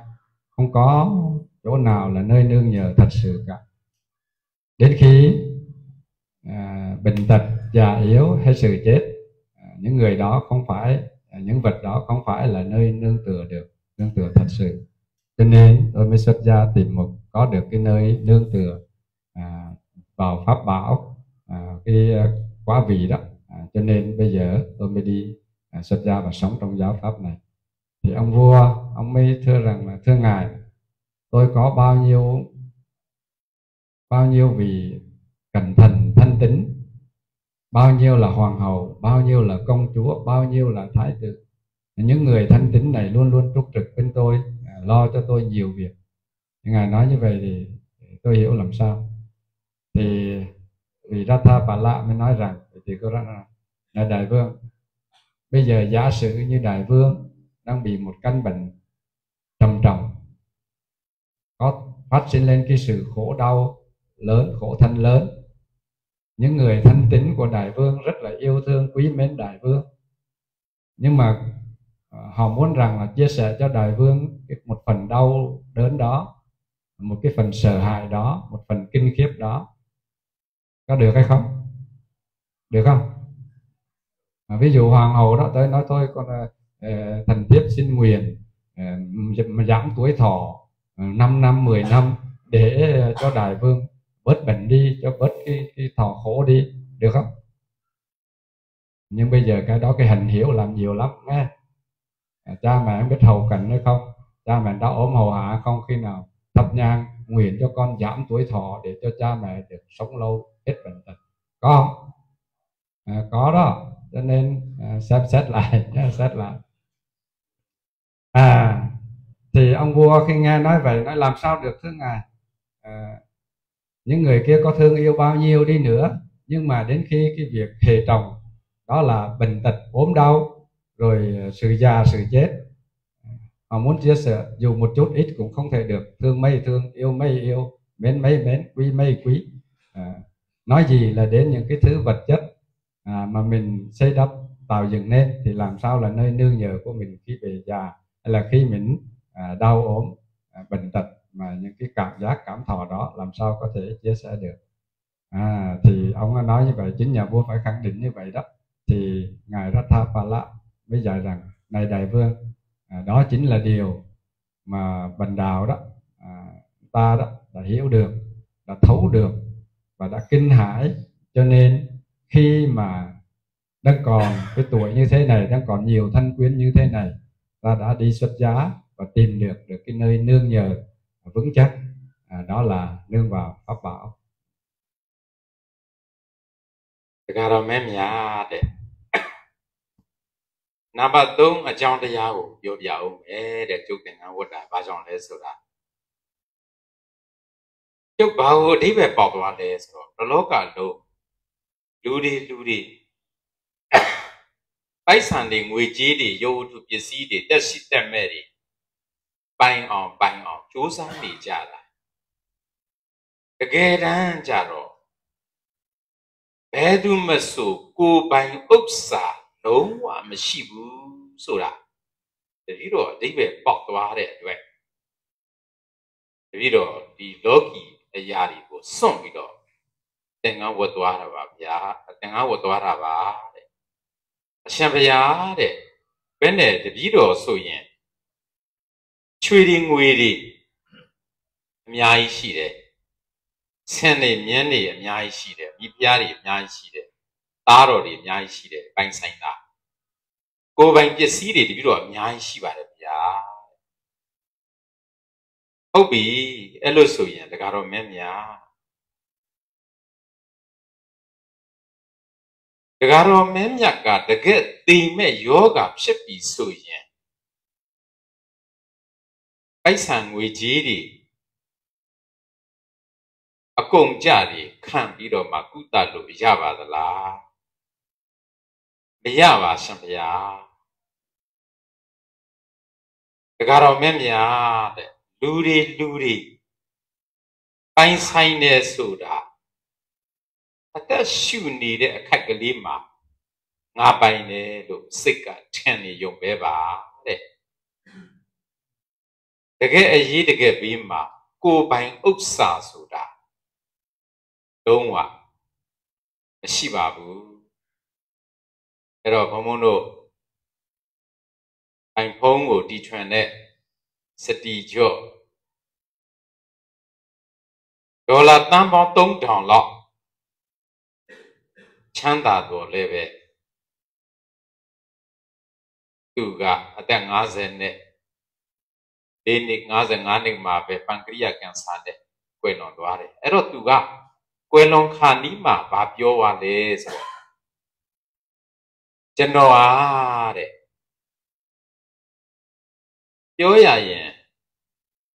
လေရင်ပြန်ကိုယ်ပိုင်လေရင်ပြန်တွေစီးပြီးတော့သွားနိုင်တဲ့ပုဂ္ဂိုလ်ဖြစ်ပါတယ်ဒါပေမဲ့လို့တကယ်ကြတော့ကျွန်တော်ကသူများတွန်းပေးမှရွှေ့တယ်ဝီချဲပေါ်မှာထိုင်နေရတယ်ဗျာတဲ့ကျွန်တော်ဟာကဘာဂျော်ဒီချက်တဲ့ပြုတ်တဲ့စပုံမှုတွေချက်တဲ့ပြုတ်တဲ့အစားအသောက်တွေစားနိုင်တော့လည်းပဲလောလောဆယ်ဆေးဝါးတွေကိုပဲကျုပ်မျိုးချနေရတယ်ဗျာတဲ့အဲ့တော့ဘဝမှာဒီအနဲ့ဒီဒိတ်ပဲတွေကိုသိပြီးရင်ကိုဖြစ်တဲ့အရာတွေဖြစ်အောင်ငွေကိုချီပဲနောက်ကနေမလိုက်ပဲနဲ့အခြားကိစ္စတွေရောဘဝမှာပြည့်ဝနေထိုင်ရအောင်ကြိုးစားသင့်ပါတယ်ဗျာလို့စတိကျော်ကိုယ်တိုင်ကလည်းပြောသွားတယ်ခုလည်းပဲအရှင်ရထပါဠကဒါဒီကောရပြမင်းကိုပိုင်ဥစ္စာဆိုတာတကယ်အရေးတကယ်ပြီးမှတကယ်မရှိဘူးလို့ရှင်းပြပြီးတော့တကကြီးတဲ့မင်းများတဲ့အဲ့ဒါကြောင့်လို့လည်းပဲကျုပ်ဟာသင်္ကန်းဝတ်သွားရတာပါတဲ့ Cái thứ ba, cái lý do thứ ba mà ngài Ratthapala nói với Đức vua Cobra rằng tại sao ngài lại đi xuất gia. Cái thứ ba đó là ngài dạy rằng là này đại vương, sau khi nghe giáo pháp của Đức Phật Gautama, tôi đã hiểu thấu được và đã kinh hãi rằng tất cả những gì có trên thế gian này, thậm chí ngay cả thân này đi nữa, không có ai có thể làm chủ được cả. Rồi một ngày phải bỏ nó mà ra đi, một mình ra đi mà thôi. Thì khi nghe nói vậy đó, nhà vua Cobra cũng thưa với ngài rằng là kính bạch đại đức, nói như vậy đấy, kính bạch Trường Lạc, con có rất là nhiều tài sản, trên đất có, trong đất có, dưới biển có, vân vân, có rất là nhiều tài sản, rồi nhiều voi, nhiều ngựa, nhiều nhà đất, vân vân, rất là nhiều. những thứ tài sản này là những cái thứ mà tôi đã làm chủ nó, tôi có làm chủ, gọi là chủ nhân của tất cả những cái thứ tài sản mà tôi đang có. Thì khi nghe nói như vậy đó thì ngài Ratthapa mới hỏi là rằng: này đại vương, như vậy khi sự chết đến, đại vương có thể đem những cái thứ tài sản đó ra để mua lấy được một cái giây hay một phút hay một ngày của sự sống được hay không? Thì nhà vua trả lời là không thể được. Cho nên đó ngài mới dạy rằng chính vì vậy cho nên khi mà tôi hiểu ra được điều này, mình không thể làm chủ bất cứ một cái điều gì có do mình tạo ra trên thế gian này. Cho nên với cái sự kinh hãi vậy, tôi mới đi xuất gia. Ở đây đó, ngài Tam Tạng 14 có kể về câu chuyện của ông Stephen Chow. Ông này ông làm gì vậy? Ông sáng chế ra iPhone đúng không? Người đầu tiên đó ông iPhone. Thì ông đến khi ông già, ông chết, ông gần chết, ông có nói câu mà có 3 điều, Ngài cũng không có nhớ lắm. Đó là thứ nhất đó là ông nói là ông là người giàu có, thực ra có thể đi máy bay riêng, nhưng mà thực ra đó máy bay riêng thì ông đi máy bay riêng, ông ngồi trên chiếc ghế đẩy, ghế gọi là wheelchair. Thì ông phải ngồi trên wheelchair bị bệnh tật. Ông 55 tuổi ông chết rồi, phải không? Ông Stephen Chow 55 tuổi thôi. Thứ hai nữa đó, ông có người nấu ăn cho ông là những cái người mà đầu bếp giỏi nhất trên thế giới, được mua về, được thuê về để nấu cho ông ăn. Nhưng thực ra đến khi ông tuổi đó ông bị bệnh ung thư đó, ông chỉ uống thuốc để sống không, ông phải nương vào thuốc để sống, ông ăn không nổi. Cho nên ông nhắc nhở lại mọi người đó. Cho nên đó, những cái thứ tài sản vật chất này đó, mình không thể có đô la có bao nhiêu đi nữa đó thì không bằng trong cuộc sống trước khi mình chết, mọi người phải cố gắng nỗ lực làm những công việc ngoài cái việc kiếm tiền ra, còn những cái phần sự khác cũng nên làm cho tròn. Đó là cuộc sống. Thì đó là lời của Stephen Chow, và ngài đọc ở đâu đó ngài trích ra như vậy nghe. Còn riêng ở đây thì ngài chứng minh rằng đó không phải thời bây giờ mà trong kinh Phật đó, trước đây nữa, những câu chuyện mà được ghi lại trong Tam Tạng bởi các bậc thánh nhân thì cái độ tin cậy của mình phải lớn hơn. Đó là khi mà đức vua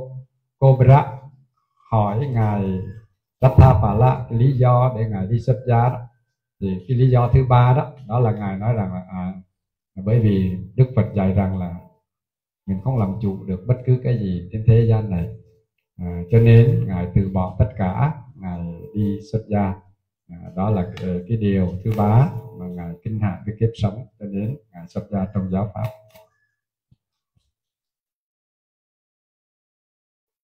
ရှင်ရထပါဠကနောက်ဆုံးအကြောင်းတရားကိုရှင်းပြပါတယ်။တရားကြီးတရားတော်မင်းများတဲ့ကျုပ်သင်္ကန်းကိုသွားရခြင်းရဲ့နောက်ဆုံးအကြောင်းကတော့လူတွေကိုကျုပ်ကကြည့်လိုက်ရင်အကုန်လုံးဟာတဏှာလောဘခိုင်းရကိုပဲအကုန်လုပ်နေကြတာတဏှာလောဘခိုင်းတဲ့အလုပ်ကိုပဲလုပ်ပြီးတော့ပြေးလွှားနေကြတာပဲအကုန်လုံးကတဏှာလောဘရဲ့ကျုံခန့်ပြီးတော့နေကြတာကြောက်စရာကြီးလို့ကျုပ်ကအဲ့ဒီလိုအဓိပ္ပာယ်ပေါက်သွားလို့သင်္ကန်းဝတ်လိုက်တာပါတဲ့အရှင်ဘုရားအဓိပ္ပာယ်မပေါက်ဘူးဗျာတပည့်တော်လူတွေကလိုအပ်နေတာချီပဲ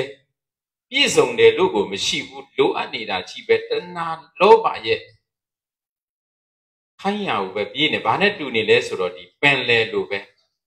မိုးဘလောက်ရွာမြစ်ဒီချောင်းတွေဘလောက်ပဲဝင်ဘယ်တော့မှမပြည့်သလိုလူတွေရဲ့စိတ်တွေကအမြဲတမ်းလောဘတွေနဲ့အမြဲတမ်းလိုနေတာစာနေတာပဲရကြံနေတာပဲအဲ့ဒါကိုသိလို့သင်္ကန်းဝတ်တယ်ဆိုတော့ရှံပြတပည့်တော်မလျော့ပါဘူးဗျာတပည့်တော်မလိုပါဘူးဗျာတပည့်တော်ပြည့်စုံပါတယ်ရှံပြအဲ့ဒါဆိုရင်တကားတော်မင်းမြတ်တိုင်းပြည်တစ်ခုဟာခမည်းရဲ့တိုင်းပြည်ကလွဲ၍အခြားတိုင်းပြည်တစ်ခုက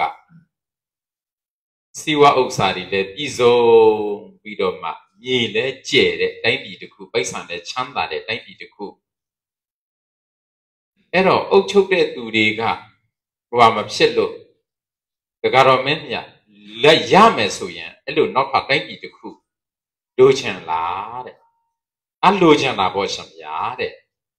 ဟိုဒီတိုင်းပြည်ရောအဲ့ဒီတိုင်းပြည်ရောတိုင်းပြည်တစ်ခုပေါင်းလိုက်ရင်တပြည့်တော့အကျယ်ကြီးအုပ်ချုပ်ရမှာပေါ့ဗျာတဲ့ဒါကတော့မင်းညာတဲ့ကျုပ်ဆုလို့တာကအဲ့ဒါကိုဆုလို့တာတဲ့ရမယ်ဆိုရင်အဲ့ဒီလိုလောဘရဲ့တဏှာလောဘရဲ့အလိုကိုလိုက်နေသေးတဲ့တွေကတော့ဘယ်တော့မှပြည့်စုံသွားတယ်လို့မရှိဘူးအလွန်အမတန်မှကြောက်စရာထိတ်စရာကောင်းတယ်အဲ့ဒီလိုရာကြောင့်လည်းပဲအဲ့ဒီလိုအနက်တိတ်ပဲပေါက်သွားလို့လည်းပဲကျုပ်ကသင်္ကန်းဝတ်လိုက်တာဒါကြောင့်မို့လို့ဒီနေ့ယောဂီအပေါင်းသူတော်ကောင်းတို့ဟာလည်းပဲငါတို့ရဲ့ခန္ဓာတွေဘယ်နေ့တည်မယ်ဆိုတာမသိရဘူးဆိုတဲ့အရှင်ရထပါဠမိတ်တဲ့စကားလောကကြီးကတကယ်အရေးတကယ်ဘေးမှာအားကိုးစရာမရှိဘူးဆိုတဲ့တရားလောကကြီးမှာကိုယ်ပိုင်ဥစ္စာလုံးဝမရှိဘူးတကယ်အရေးတကယ်ဘေးမှာတကယ်ပိုင်တာဘာမှမရှိဘူးဆိုတဲ့တရားပြီးတော့လောကကြီးလူသားတွေဟာတဏှာလူဆန္ဒအတိုင်းပဲအမြဲတမ်းဆာလွန်ရုပ်လျော့ပြီးတော့ရှားဖွေးနေတာနဲ့ပဲအချိန်ကုန်တယ်ဆိုတဲ့ဟာတွေကိုဒိဗ္ဗေပေါပြီးတော့မိမိတို့ရဲ့လုပ်ငန်းအသီးသီးတွေကိုခဏထားပြီးတော့ယနေ့ဒီနေရာမှာစုပေါင်းပြီးတော့မှဝိပဿနာဉာဏ်ဆိုတဲ့အခြားတရားနဲ့မတူတဲ့ဘဝမှာဝိပဿနာဉာဏ်တစ်ခါဖြစ်ပူးသွားရင်ကိုယ်ဘဝတစ်လျှောက်ကိုယ်ကိုစောင့်ရှောက်မဲ့ဝိပဿနာဉာဏ်ရအောင်လာရောက်ပြီးတော့မှအာထုတ်ကြတယ်ဒါကြောင့်မို့လို့ဒီအာထုတ်ကြတဲ့ဒုရဓမ္မပေါင်းသူတော်ကောင်းတို့ကိုလည်းပဲဒီအရှင်ရထပါဠပြောခဲ့တဲ့တရား၄ပါးကိုဒုရဓမ္မတို့ရဲ့တရားအာထုတ်တဲ့လောက်ရပေါ်မှာဂုဏ်ပြုရင်းနဲ့ဒီတရားကိုဒီနေ့ဟောပြတာဖြစ်ပါတယ်သို့ဖြစ်ပါသောကြောင့်ဒုရဓမ္မပေါင်းသူတော်ကောင်းတို့သည်ယခုအာထုတ်ဆဲဖြစ်သောဝိပဿနာဉာဏ်တွေဟာအမှန်တကယ်ဉာဏ်ဖြစ်ပြီးတော့မိမိတို့ရဲ့ဘဝမှာမဲ့ဉာဏ်ကိုကျေစုပြုပြီးတော့နိဗ္ဗာန်ကိုမျက်မှောက်ပြုနိုင်ပါစေလို့ဆုတောင်းရန်ဘုံမရဲ့ယနေ့ညတရားစကားကိုဒီကုန်းကံပါအဆုံးသတ်ပါတယ်သာဓုသာဓုသာxong rồi nghỉ luôn đúng không xà đủ rồi chưa còn điều thứ tư nữa đó là gì ngày này đại vương tôi đi xuất gia đó là bởi vì tôi hiểu được tôi nói như thế gian là tôi ngộ ra được đó là Đức Phật dạy rằng là tất cả chúng sinh trong tam giới này đều là đệ tử tôi tớ của tham ái cả, đều làm theo cái sự chỉ dẫn, chỉ bày hay hướng dẫn của tham ái cả. Không bao giờ tham ái đó, sai khiến cho tất cả chúng sinh không bao giờ là biết đủ. Sau khi Ngài nói như vậy đó thì ông vua nói: thưa Ngài, tôi là một vị vua, tôi cai trị một đất nước rất là lớn, rộng lớn, có sông, có núi, có biển, có tài nguyên, vân vân, có đầy đủ cả. Cuộc đời như tôi còn mong muốn gì nữa. Nói như vậy đó. Thì khi đó Ngài mới nói ví dụ này Đại Vương, nếu mà Đại Vương nói như vậy thì bây giờ tôi hỏi Đại Vương như thế này. Đại Vương có một cái người quan cẩn thận, thân tín, rất là hiểu biết và sống với Đại Vương từ lâu. Bây giờ vì đó đi từ hướng Bắc đến, nói với tâu với Đại Vương là tâu Đại Vương là thần từ hướng Bắc vừa đến. Ở cái hướng Bắc có một cái quốc vương do phụ nữ cai trị, và mưa thuận gió hòa, vải vóc vàng bạc châu báu, thậm chí là các cái vật thực, mình gọi là gì, lương thực chứ, lương thực lương thực rất là phì nhiêu, rất là đầy đủ. Đại vương chỉ cần cho ai đó đem khoảng 1000 quân qua đánh là lấy được liền. Nó hỏi, có người hỏi như vậy thì đại vương nghĩ sao? Mọi người nghĩ sao? Đấy,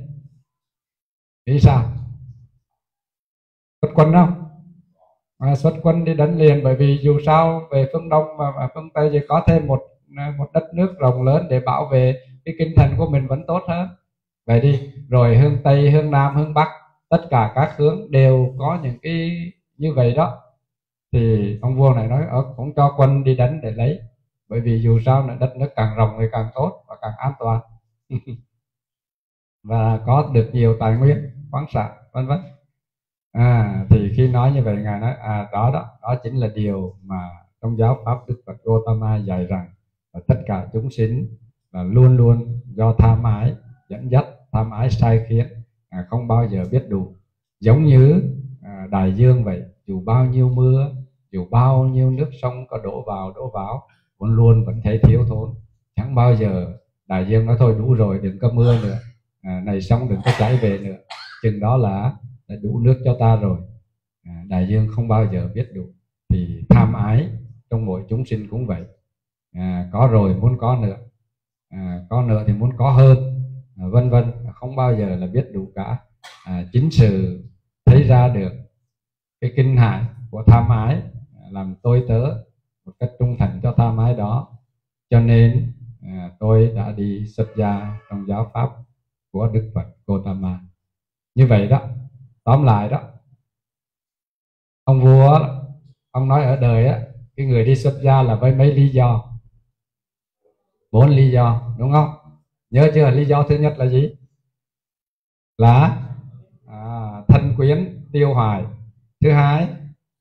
là tài sản tiêu hoài. Thứ ba là bệnh tật triền miên. Và thứ tư là già yếu. Thì bên này ngài Ratthapala lại nói về 4 cái lý do của ngài xuất gia mà hiểu theo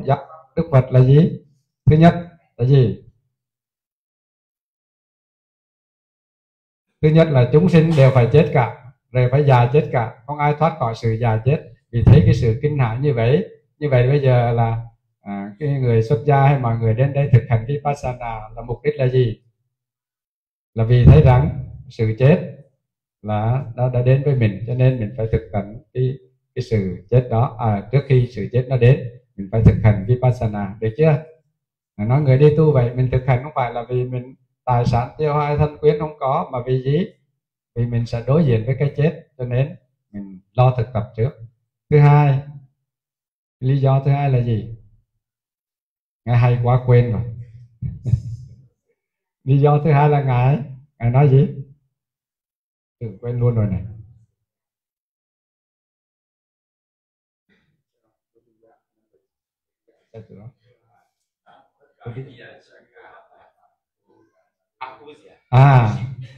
Không có nơi nương nhờ thật sự. Tất cả đều không có nơi nương nhờ thật sự. Thứ ba, cho nên bây giờ mình thực hành Vipassana để làm có nơi nương nhờ. Thứ ba là gì? Mau lên, cả quên cái thứ tư. Thứ ba là gì nhỉ? Nói lớn lên.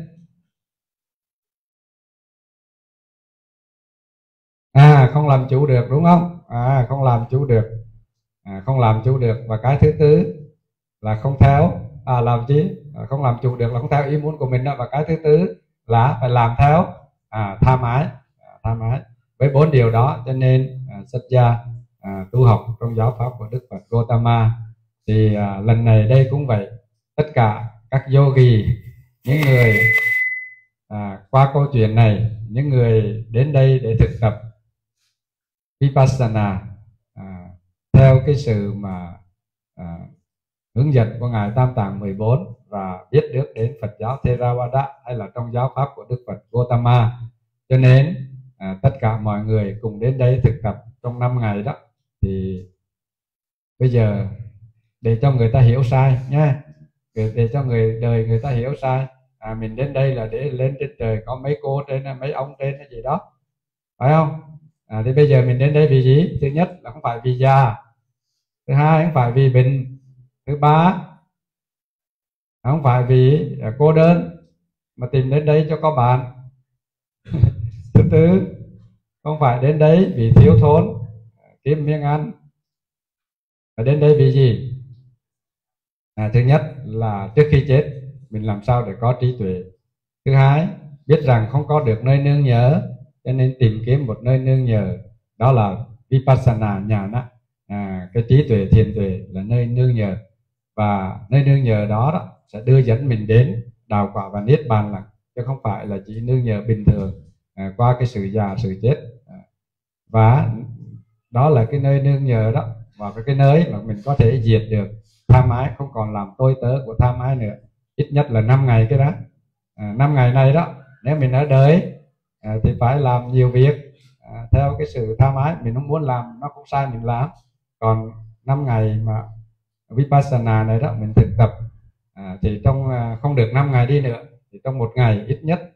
quý vị làm sao để phát triển cái trí tuệ Vipassana để không làm tôi tớ cho tham ái nữa. Thì với cái mục đích đó, với cái trí tuệ Vipassana đó diệt được hay là vượt qua được 4 cái điều kinh hại như ngài Ratthapala đã thấy ra, và cùng thực hành cái phương pháp Vipassana mà Đức Phật hướng dẫn chỉ dạy, thì ngài chúc cũng như mong rằng tất cả các yogi là tỳ khưu, sa di, tu nữ và cận sự nam, cận sự nữ đến đây thực tập đó là có được trí tuệ Vipassana để thoát khỏi những cái sự kinh hại, những cái điều mà không mong muốn trong cuộc sống, và hỗ trợ cho thánh đạo, thánh quả và niết bàn.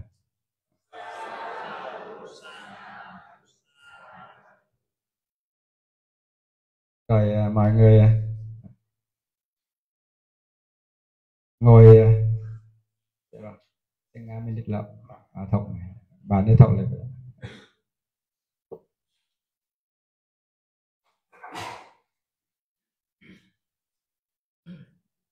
Thế đó mong đồ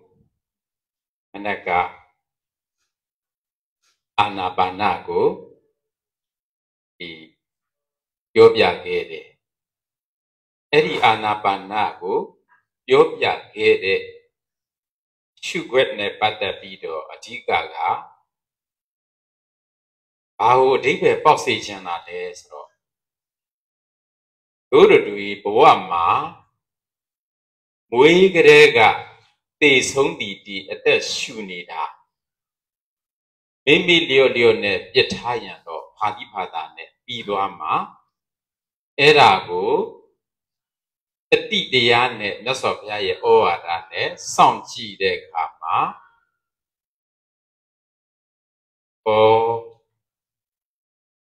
ဖက်လေဝင်လေဆိုတာဒီရုပ်ခန္ဓာရှင်သန်ရေးအတွက်ပြုလုပ်နေရတဲ့သင်္ခါရသဘောပါလားဒီကိစ္စမှာငါမပါပါလား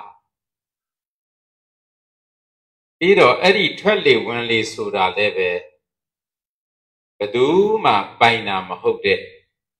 ဒီကမ္ဘာမြေကြီးပေါ်မှာမိုင်900လောက်ဖုံးလွှမ်းနေတဲ့လေတွေကိုထဲကိုရှူသွင်းလိုက်ထုတ်လိုက်လုပ်နေတာပါလားအဲ့တော့ဒီကိစ္စမှာငါလည်းမပါဘူးငါဥစ္စာလည်းမဟုတ်ဘူးသူ့တဘာဝနဲ့သူရုပ်ခန္ဓာရှင်းတန်အောင်လုပ်နေတဲ့သင်္ခါရတဘာဝပါလားနားလို့လည်းမရရက်လို့လည်းမရနားခွင့်လည်းမရှိအမိန့်ပေးလို့လည်းမရတစ်ခုပြီးတစ်ခုအစားထိုးပြီးတော့လုပ်နေတာပါလားလို့အဲ့ဒီလိုသိတယ်ဆိုတာသစ္စာ၄ပါးထဲမှာဒုက္ခသစ္စာကိုပိုင်းခြားနေတာဖြစ်ပါတယ်ဖက်လေဝင်လေဆိုတဲ့စကားလုံးနဲ့ ဒုက္ခသစ္စာဆိုတဲ့စကားလုံးတွေကအနက်တိတ်ပဲတူပါပဲအဲ့တော့ဒီလိုဒုက္ခသစ္စာကိုပိုင်းခြားပြီးတော့မှသိလာမှသာလျှင်သမုဒိယသစ္စာတွေကိုပယ်လာနိုင်မှာသမုဒိယသစ္စာကိုပယ်လာနိုင်ရင်မဂ္ဂသစ္စာဆိုတဲ့မဉ္ဇဉ်ဖြစ်ပြီးတော့နိရောဓသစ္စာဆိုတဲ့နိဗ္ဗာန်ကိုမျက်မှောက်ပြုနိုင်မှာဒါကြောင့်မို့လို့ဒုက္ခသစ္စာထဲမှာပါဝင်တဲ့ဒီထွက်လေဝင်လေရဲ့သင်္ခါရဒုက္ခဝိပရိနာမဒုက္ခဆိုတဲ့ဒုက္ခသဘောတွေကိုရှုမှတ်ကြတာဖြစ်ပါတယ်အဲ့ဒါလေးကိုပဲဒီနေ့ညမှာအပိဓာတ်အနေနဲ့ရှုမှတ်ကြည့်ကြတာပေါ့ Thì mình còn được 10-15 phút đó, thì Ngài cũng dạy vậy. Mọi người như Ngài mong muốn trong cái khóa này đó là thực tập trên hơi thở. Tại sao vậy? Hít thở chứ. Và sao vậy? Cái hít thở là cái việc từ khi mình lọt lòng mẹ cho đến khi mình chết, là cái việc làm thường xuyên của mình. Và nếu mà mình không có sati, không để ý theo lời Đức Phật dạy đó, thì mình cũng đến cái cuối đời vì không có ấy được với hơi thở, với hít thở đó, rồi mình chết đi trong cái bối cảnh mà gọi là sợ hãi, lo lắng như vậy. Thì với một cái tính chất tự nhiên có sẵn như vậy, lại đem ra một cái năng lực lớn, cho nên Ngài muốn quý vị hiểu rõ về tính chất của hơi thở. Đầu tiên đó là cái hơi thở này đó, bây giờ mình hiểu lại nó chỉ làm duy trì cái mạng sống này mà thôi. Nó chẳng có đem lại một cái điều gì khác, không có cái ta thở hay ai thở gì cả. Nó là mang cái tính gọi là thay thế, nó cứ thay đổi như vậy. Và thứ hai nữa đó là cái hơi thở này mình lấy từ đâu? Từ trong không gian bao la đó, nó không thuộc về sở hữu của ai cả, cho nên cũng không có bóng dáng của ta trong đó, tham ái trong đó, dính mắc trong đó. Và cái sự thở vào, hít vào, thở ra, sự hít thở này đó là cái sự cứ thay thế, rồi duy trì cái sắc thân này, cái sắc uẩn này, là cái nhóm sắc mà trên thân thể này, nó cứ thay thế như vậy. Và cái sự liên tục đó nó mang cái tính gọi là tính chất của khổ. Mình muốn dừng không được, muốn đứng lại cũng không được, muốn nghỉ cũng không được, phải liên tục và phải tiếp tục cứ hít vào thở ra, và chẳng đem lại cái gì ngoài duy trì cái màng sống, duy trì cái màng sống của sắc thân này. Đó gọi là cái sự mà hiểu biết, phân tích về cái sự khổ, dukkha satcha, cái sự thật khổ. Cho nên nói một cách khác, hít thở là cái tên khác của dukkha, khổ, sự thật về khổ. Và khi nó thay đổi nữa, nó càng khổ hơn, viparinama dukkha đó gọi là sankhara. Cái sự mà hít thở đó gọi là cái sự hoạt động thì trong Phật giáo gọi là sankhara, và nó là một tên khác của dukkha. Và khi mà mình phân tích, chia sẻ, biết được sự khổ như vậy đó, thì cái nhân sinh khổ là tham ái mình cũng có thể diệt được. Và cái sự tiến hành như vậy gọi là magga satcha, gọi là mình gọi là cái sự thực hành đạo thánh đế, đưa đến cái sự mà gọi là chứng đạt niết bàn. Cái chính của mình là vẫn cứ thực tập trên dukkha satcha đó. Thì theo như cái Ngài muốn mọi người thực tập đó, thì thời gian còn lại đấy mình sẽ thực hành thêm 10 phút, 11 phút, bây giờ 29 là 11 phút rồi. Tất cả cùng nhau thực hành.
Rồi mọi người cùng với sư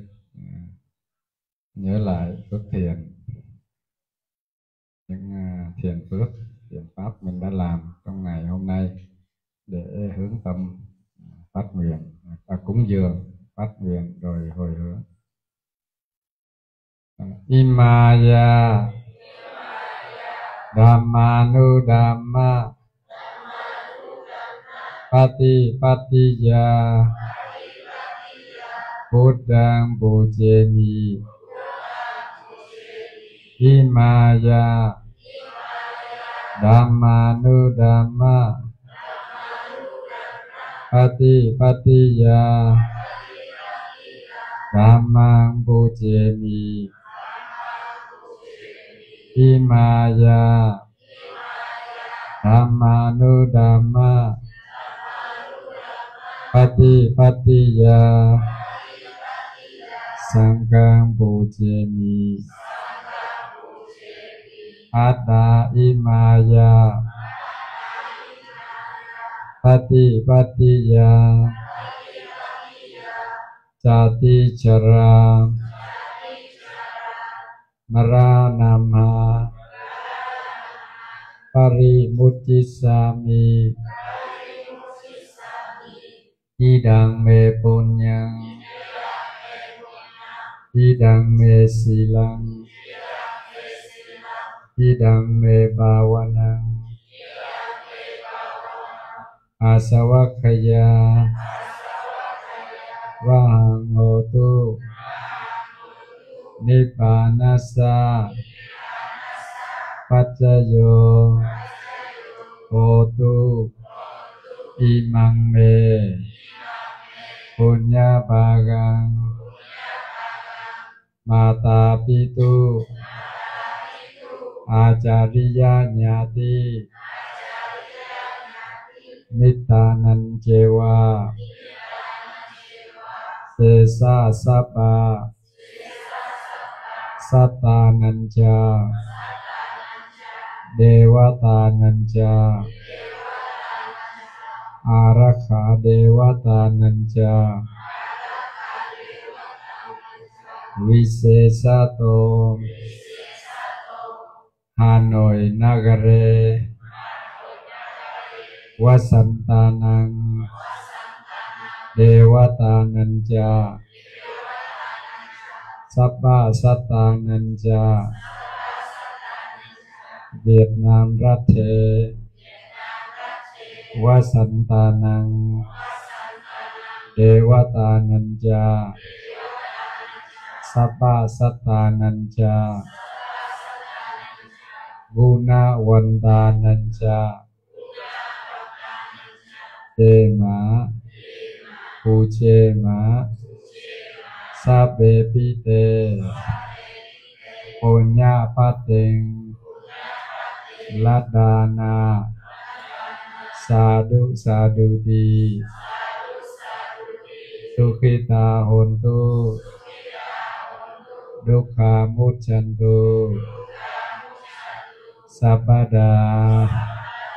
Sadhu Sadhu Sadhu.